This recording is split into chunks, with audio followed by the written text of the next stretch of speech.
Today we are doing 9.2, day 2. It's our last day of notes for the year. Yay! Yay! Okay, so we want to see how we can use factoring to graph this equation. So our first step is going to be to factor the related quadratic equation. So I'm going to copy this equation down and set it equal to 0 instead.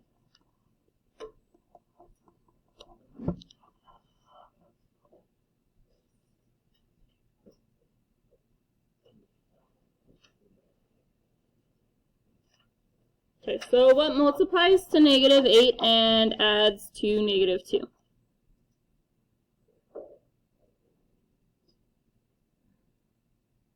Negative 4, 2. Negative 4, positive 2. So then I'm going to split this up.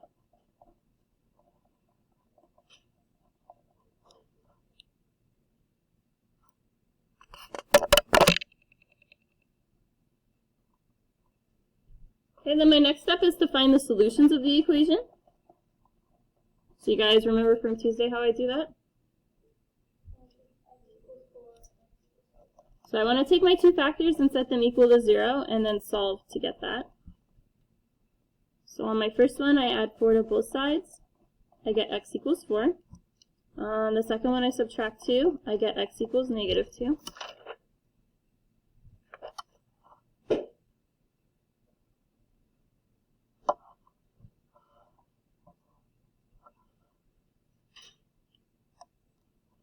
Okay, so my next step is to find the coordinates of my vertex by taking the average of my two x-intercepts to find the x-coordinate of my vertex. So, we talked about averages back in January. Remember, to find an average, I add two numbers together and then divide by the total numbers of...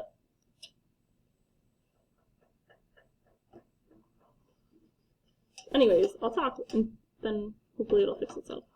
So I take the two numbers, I add them together, and then I divide this bottom two is because I added two numbers together. So it's by the total number of numbers. What is 4 minus 2?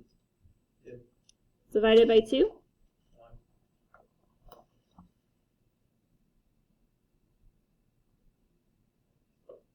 1.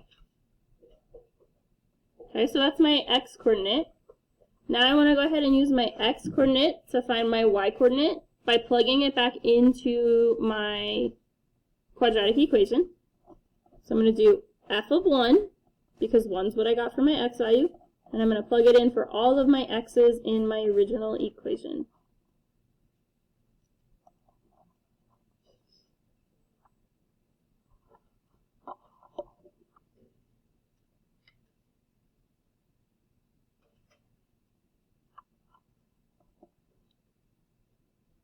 So when I type this in, what do I get for y?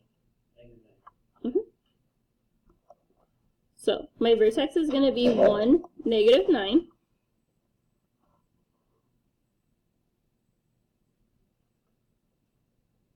My step 5 is to plot my vertex and my x-intercepts. So I'm going to start with my vertex. It's a little off my graph. I apologize for not giving us a big enough graph. And then where were my two x-intercepts at? So at 4 and negative 2 on the x-axis, I want to put dots.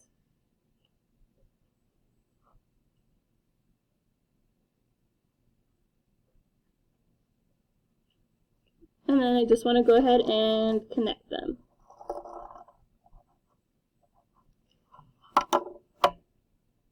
Okay, so my last thing is I need to write the equation from this graph. My first step is to find my x-intercepts. So what are my x-intercepts on this graph? Yeah? Negative 5 and 1. So I have x equals negative 5 and x equals 1.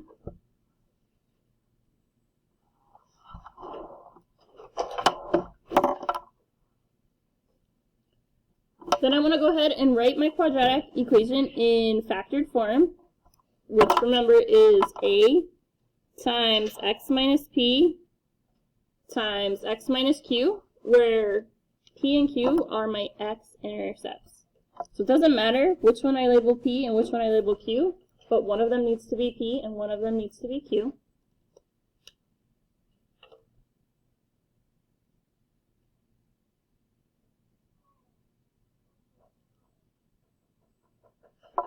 Okay. Okay. So then I want to plug those into my equation. So I have x minus, what was P? -5. And then x minus 1. And instead of 0, I'm going to do f of x for function notation.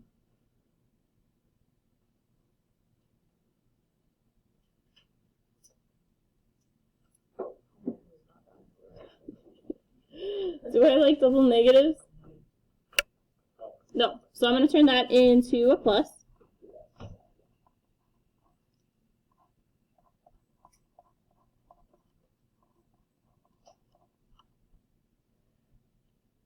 Okay.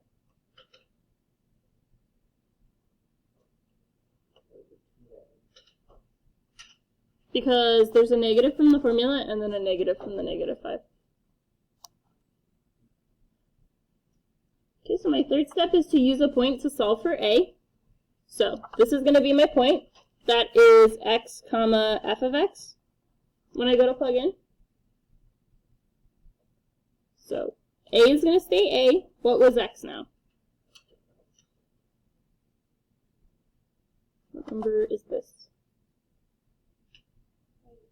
-2, so I'm going to have -2 plus 5. And then I have x again, so I'm going to replace that x with -2 minus 1. F of x is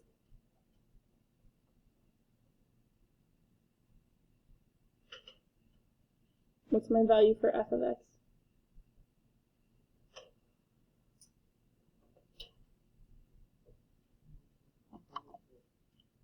-9.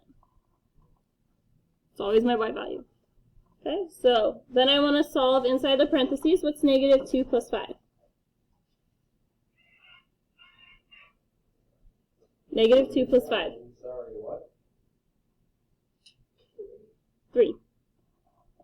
Okay, what's -2 minus 1? -3. They're both negative, so I keep the sign and add them together. It still equals -9.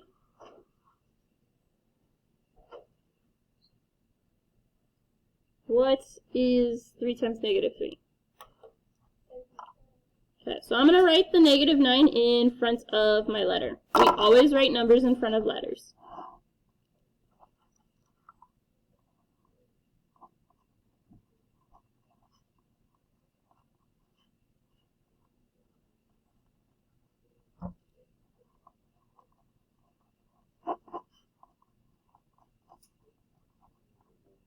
Okay. And then how do I solve for a? What do I need to do to make the a alone? Yeah? Yeah. Divide both sides by -9, and that gets us a equals 1. Then I want to plug back in for p, q, and a. So x and f of x are going to stay the same. So I have f of x equals, what was my a value? Okay, x stays x, minus from the formula. What was my p value? -5. Then I have x, that stays x. What was my q value? 1. Okay, and then I just want to get rid of double negatives. So I still have f of x. Do I need to write that one out front? No. Double negatives are going to turn into positive. So my final answer is f of x equals x times, or the quantity of x plus 5 times the quantity of x minus 1.